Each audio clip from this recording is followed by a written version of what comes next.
Picture a Japan completed closed off and shrouded in mystery, a land where few foreigners were allowed to tread, and its culture flourished in isolation. This was the era of the Tokugawa shogunate, spanning from 1603 to 1853, a fascinating period defined by the policy of Sakoku, literally, closed country. Today, we delve into the intriguing history, intentions behind this isolation, its enforcement, and the eventual opening that reshaped Japan forever. It all began in the early 17th century. The Tokugawa shogunate, under the astute leadership of Tokugawa Ieyasu, seized power after a century of warfare.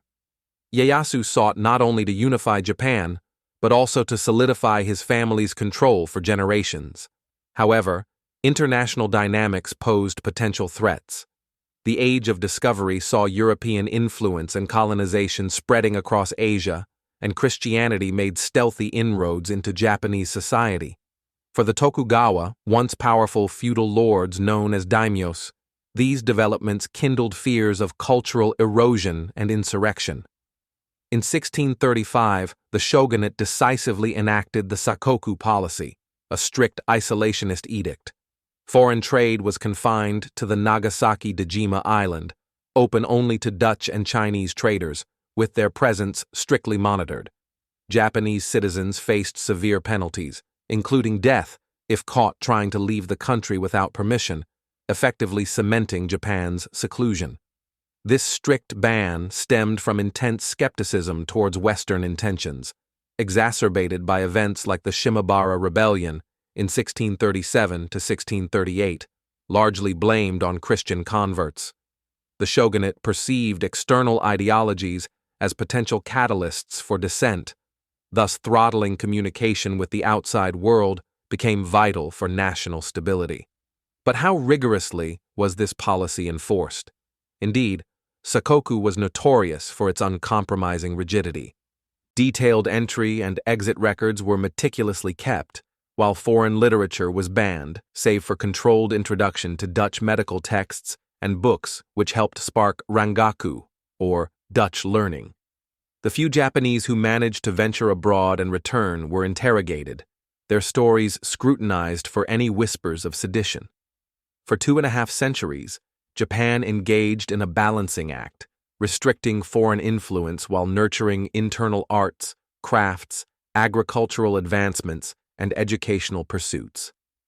This inward focus sowed seeds of economic prosperity, birthing an era of rich culture known as the Edo period, marked by distinctive kabuki theater, ukiyo-e woodblock prints, bunraku puppetry, and burgeoning urbanization.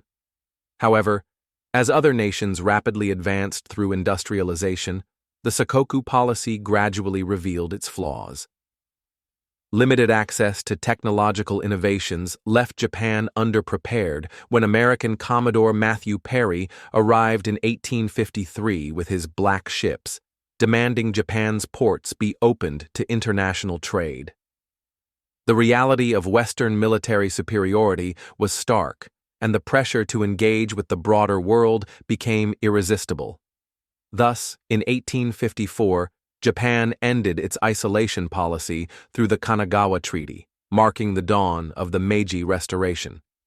This transformative period catapulted Japan into modernization, radically altering its society and firmly establishing it on the world stage. The end of Sakoku sparked a dynamic era of reform, industrial, societal, and political, that rapidly integrated Western technology and ideas, fusing them with Japan's existing cultural framework.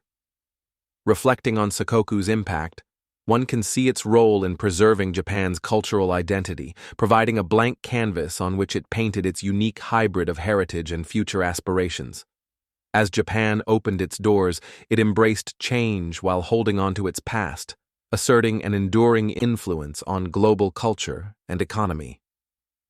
Today, the legacy of these centuries of controlled isolation can be seen in Japan's intricate blend of tradition and innovation, spanning technology, entertainment, and diplomacy. Japanese society continues to waver between deliberate isolation and enthusiastic globalization, a balancing act that continues to intrigue historians and cultural enthusiasts alike.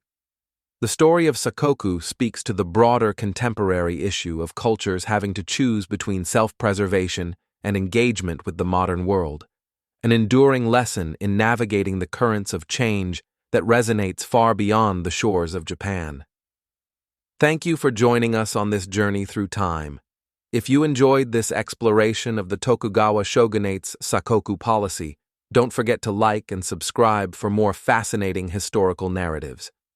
Until next time, sayonara.